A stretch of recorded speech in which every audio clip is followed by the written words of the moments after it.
మీ business ఏదైనా మీ ఊర్లో promotion చేయాలంటే అది సుమన్ టీవీతోనే సాధ్యం. ఇప్పుడే సంప్రదించండి.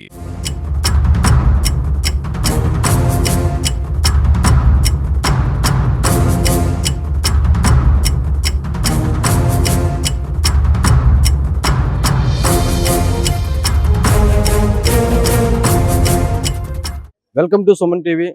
ఈరోజు రాజానగరం నియోజకవర్గం కోరుకొండ మండలం కాపవరం సూర్య మహాలక్ష్మి ట్రేడర్స్ వద్ద ముగ్గురు మృతి చెందారు. అది కారణాలు వివరాలు కూడా మన ఎస్ఐ గారు ఉన్నారు, వారి మాటలో తెలుసు. కోరుకొండ మండలం కాపవరం గ్రామంలో సూర్య మహాలక్ష్మి ట్రేడర్స్ రైస్ మిల్లో ప్రమాదవశాత్తు ఎలక్ట్రికల్ షాక్ తగిలి ముగ్గురు వ్యక్తులు చనిపోవడం జరిగింది.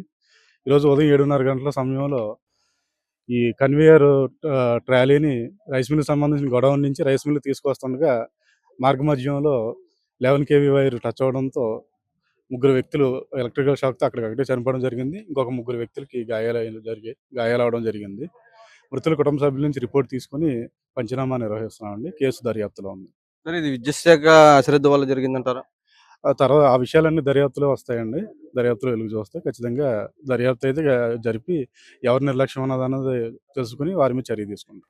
సుమారు ఈ ఏరియా నుంచి రైతులు పండించుకున్న పంట కూడా ఇదే రూట్ లో వస్తారు. అంటే గతంలో కూడా ఈ రోడ్డుకు పల్లంగా ఉండడం వల్ల ఒక సరిపోయి ఇప్పుడు రోడ్డు వేసిన తర్వాత విద్యుత్ శాఖ వాళ్ళు కూడా పట్టించుకోకుండా, అలాగే రైస్ మిల్ యాజమాన్యం కూడా పట్టించుకుంటా లేదని కూడా బంధువులు కూడా ఆవేదన వ్యక్తం చేస్తున్నారు. యాక్చువల్లీ చుట్టుపక్కలంతా వ్యవసాయ ప్రాంతం అవడంతో రైతులు తిరిగే ట్రాక్టర్లన్నీ కూడా ఇదే రోడ్లో తిరుగుతూ ఉంటాయి. ఈ మధ్యకాలంలో రోడ్డు వేశారు, రోడ్డు ఎత్తు అవడం జరిగిందని తెలుస్తుంది. అయితే వైర్లు ఎంత ఎత్తులో ఉన్నాయో అన్నీ కూడా దర్యాప్తులో వెలుగు చూస్తాయండి. మేము దర్యాప్తులో ఈ విషయాలన్నీ చూసి ఎవరి నిర్లక్ష్యం అనేది నిర్ధారిస్తాం.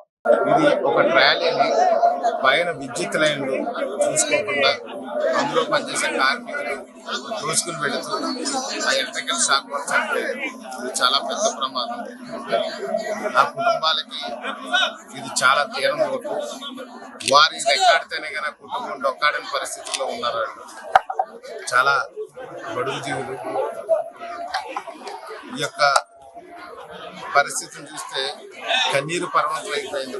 ఊళ్ళే జనాలు వచ్చి చూసి ఆ యొక్క బాధని, అక్కడ జరిగినటువంటి ఘోరాన్ని తట్టుకునే పరిస్థితిలో లేనటువంటి సిచ్యువేషన్ ఇది. ఏదేమైనా ఆ కుటుంబానికి ప్రభుత్వం పూర్తిగా అలాగే రైస్ కూడా ఈ గ్రామంలో ఉన్నటువంటి పెద్దలు రైస్ మిల్లర్స్ అసోసియేషన్ అందరూ కలిసి మాట్లాడి నష్టపరిహారంగా ఒక్కొక్క చనిపోయిన వ్యక్తి 15 లక్షల రూపాయలు నష్టపరిహారం ఇవ్వడానికి కూడా పెద్దలందరూ కలిసి నిర్ణయం తీసుకోవడం జరిగింది. ఆ కుటుంబానికి 15 లక్షల చొప్పున కూడా రైస్ మిల్లు వాడడం ఆయన 15 లక్షల నష్టపరిహారం ఇస్తున్నారు. అలాగే ప్రభుత్వం నుంచి కూడా వారికి వచ్చే విధంగా చూస్తాం. అలాగే పార్టీ సభ్యత్వాలు ఉన్నాయి, కూటమి ప్రభుత్వం పార్టీ సభ్యత్వాలు అవి కూడా ఆర్థికంగా కుటుంబాలకు ఉపయోగపడతాయి. కానీ ఆ కుటుంబానికి నా ప్రగాఢ సానుభూతిని తెలియజేస్తున్నాను. చాలా ఘోరమైనటువంటి యాక్సిడెంట్ ఇది.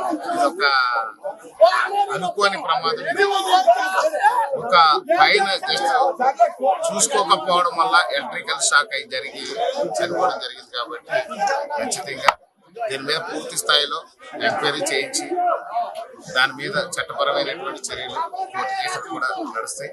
కానీ రైస్ మిల్ యాజమాన్యం మాత్రం దీనికి వారి ప్రదేశంలో జరిగింది కాబట్టి వారి పెద్ద మనసులో అంగీకరించి పెద్దలందరూ కలిసి గ్రామ పెద్దలు, రైస్ మిల్లర్స్ అసోసియేషన్ ప్రెసిడెంట్ గారు అందరూ కలిసి కూర్చొని మాట్లాడి ఆ యొక్క బాధిత కుటుంబాలకు చనిపోయిన వ్యక్తి 15 లక్షల రూపాయలు ఇచ్చారు.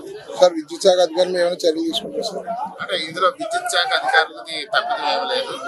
ఒక పొడవాటి ట్రాలీని తీసుకుని వాళ్ళు ఒక హైడ్రాలిక్ ట్రాలీ అది పొడవాటి ట్రాలీ మీద వాళ్ళు తీసుకెళ్తున్నప్పుడు ఖచ్చితంగా విద్యుత్ లైన్లు సక్రమంగానే ఉన్నాయి. ట్రాలీ హైటెక్ ఉంది, కానీ దానికి రిజిస్ట్రేషన్ కింద తెచ్చుకుని తీసుకెళ్లేవారు ప్రతిసారి.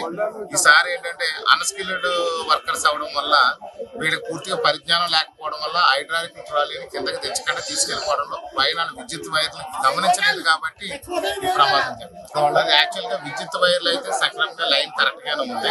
అందులో లైన్ కాదు, మెయిన్ ఏంటంటే ట్రాలీ ఇది, 30 మీటర్ ట్రాలీ ఇది. దానివల్ల కొంచెం